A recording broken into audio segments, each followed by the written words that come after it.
des Arts et de la Culture,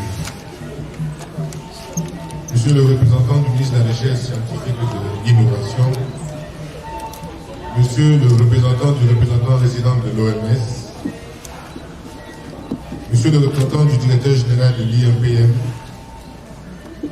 Mesdames et Messieurs les tadis praticiens, honorables membres des associations des tadis praticiens, chers collaborateurs, distingués invités, Mesdames et Messieurs, nous voici donc une fois de plus rendus au 31 août, journée dédiée à la célébration de la médecine traditionnelle africaine, mieux encore, la médecine africaine, patrimoine de notre culture. Il est particulièrement agréable de présider en ce jour, au nom du docteur Manaouda Malachi, empêché, la cérémonie commémorative de sa 20e édition. Tout comme l'année dernière, le site du Musée national abrite cet événement. Permettez-moi, avant de poursuivre mon propos, de remercier Monsieur le ministre des Arts et de la Culture qui nous offre cet agréable cadre de cérémonie. Nos remerciements vont également à l'endroit des tadis praticiens pour leur forte mobilisation pour le succès de cet événement. Nos remerciements vont aussi à l'endroit de nos partenaires internationaux. Je voudrais citer ici l'Organisation mondiale de la santé pour le soutien constant que cette organisation apporte au développement de la médecine traditionnelle dans notre pays. Distingués invités, Mesdames et Messieurs, depuis plus de 20 ans, la communauté africaine se penche sur le devenir de la médecine traditionnelle et sa contribution au développement des systèmes de santé dans la région.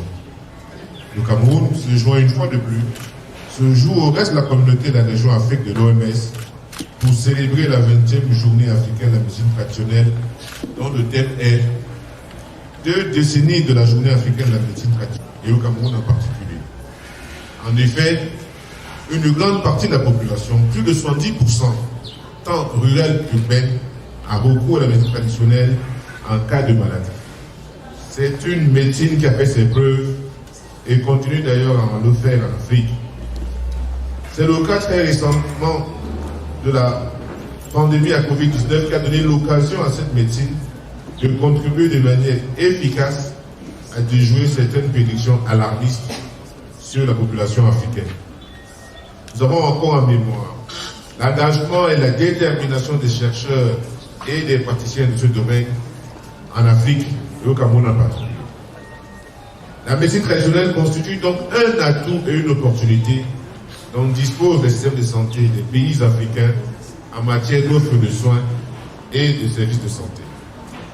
Le Cameroun, conscient de l'enjeu sanitaire dont cette voie de recours aux soins de santé représente pour le pays, a fait la médecine traditionnelle à côté des sous-secteurs publics et privés, le 3e sous-secteur du système de santé camerounais. Ainsi, en guise de reconnaissance pour sa contribution et sa complémentarité au vaste domaine de responsabilité de l'État dans le cadre de la politique sanitaire en Afrique, une journée africaine commémorative est organisée chaque année sur le continent africain. Aujourd'hui, la population africaine en général, et camerounaise en particulier, continue d'utiliser les médicaments traditionnels lorsqu'elle en a recours. C'est à ce titre que l'Organisation mondiale de la santé recommande de l'inscrire dans le cadre des soins de santé primaires et l'en reconnaître à part entière, y compris dans le cadre de la culture sanitaire universelle. Mesdames et Messieurs, la médecine traditionnelle préoccupe le gouvernement. Bientôt, le cadre réglementaire portant exercice sera disponible. Les services compétents du ministère de la Santé publique travaillent d'arrache-pied afin d'accélérer la procédure. C'est l'occasion pour nous, ici, d'interpeller toutes les parties prenantes, et en particulier les tadis praticiens, d'unir leurs forces pour l'accomplissement de ce projet de loi. Le devenir de la médecine traditionnelle nous interpelle tous. Cette médecine devrait grâce à une réglementation aboutie, contribuer à soulager les souffrances de nos populations et s'intégrer harmonieusement dans l'offre de soins de santé au bénéfice d'une régulation formelle. En droite ligne avec le thème de cette journée, en dépit de la longue attente de son cadre réglementaire, la médecine traditionnelle, en 20 ans de commémoration, a fait des progrès énormes au Cameroun. Elle fait partie des soins de santé primaires dans notre pays. Elle est donc prise en compte dans le projet Produits Santé Universel au Cameroun en vue d'aider le pays à atteindre sa couverture sanitaire. La médecine traditionnelle est reconnue au Cameroun. Le décret numéro 2002/209 du 19 août 2002 portant organisation du ministère de la Santé publique institue auprès de la sous-direction de soins de santé primaire le service des prestations socio-sanitaires traditionnelles qui comprend le bureau de l'éthique et de la déontologie socio-sanitaire traditionnelle et le bureau de la législation et du contrôle des prestations. Signalons également les réalisations enregistrant la pharmacopée traditionnelle au Cameroun, où certains produits sont fabriqués localement et homologués. Nous pouvons citer Elixir Covid-Ba Aksa Covid de Monseigneur Cléda, pour recul de Dr Nyanini, Soudokor Plus de l'imam Botibo, Canubek du Dr Christine Bekonomedia. Ces produits ont obtenu récemment l'autorisation de mise sur le marché comme adjuvant au traitement de la Covid-19. Comment oublier les structures industrielles privées qui ont vu également le jour et fabriquent des médicaments à base de plantes qui sont vendus dans les officines de pharmacie. Nous pouvons citer un exemple. Le sirop épaisseur du laboratoire La Beauté utilisé dans le traitement des hépatites. Le sirop Polagastral AT200 du laboratoire Camsucom utilisé dans le traitement des inflammations et de l'ulcère d'estomac. Le sirop gamma anti-hémorroïdien du laboratoire Africa Farm. Au niveau du gouvernement, le ministère de la Recherche scientifique et de l'Innovation, à travers l'Institut de recherche médicale et d'études des plantes médicinales, contribue également à la fabrication locale des produits issus de la pharmacopée traditionnelle.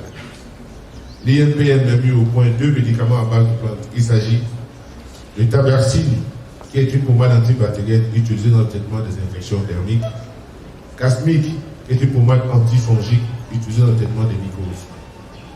Par ailleurs, grâce à la pommade Casmic, l'INPM a reçu une médaille d'or au 3e Salon international des inventions de Genève. Ce fut le 15 au 19 avril 2015. Rappelons que ces deux produits ont reçu des brevets d'invention de l'OAPI et des autorisations de mise sur le marché du ministère de la Santé publique. Rappelons enfin que l'INPM accompagne les cadres praticiens dans la production de médicaments améliorés à base de plantes. Distingués invités, comme nous pouvons le constater, certaines avancées ont été réalisées dans le domaine de la médecine traditionnelle au Cameroun. Mais de nombreux défis restent à relever, tels que doter la médecine traditionnelle d'un cadre réglementaire, renforcer la plateforme de collaboration entre les sectoriels impliqués dans ce domaine, à savoir le ministère de la Santé publique, le ministère de la Recherche scientifique et de l'Innovation, le ministère de l'Enseignement supérieur, le ministère des Arts et de la Culture, le ministère de l'Enseignement territorial, et j'en passe. Bien sûr, sans oublier les cadres praticiens. Et enfin, troisième défi sera de promouvoir le développement de la médecine traditionnelle au Cameroun. Nous ne saurions terminer notre propos sans souhaiter un bon déroulement des activités marquant la célébration de cette 20e journée africaine de la médecine traditionnelle qui nous permet de nous unir en réflexion autour de ce patrimoine culturel, identité sanitaire du continent africain, afin de la célébrer dans notre pays de concert avec la communauté internationale. Vive le Cameroun de son chef l'État, le président Paul Biya. Je vous remercie.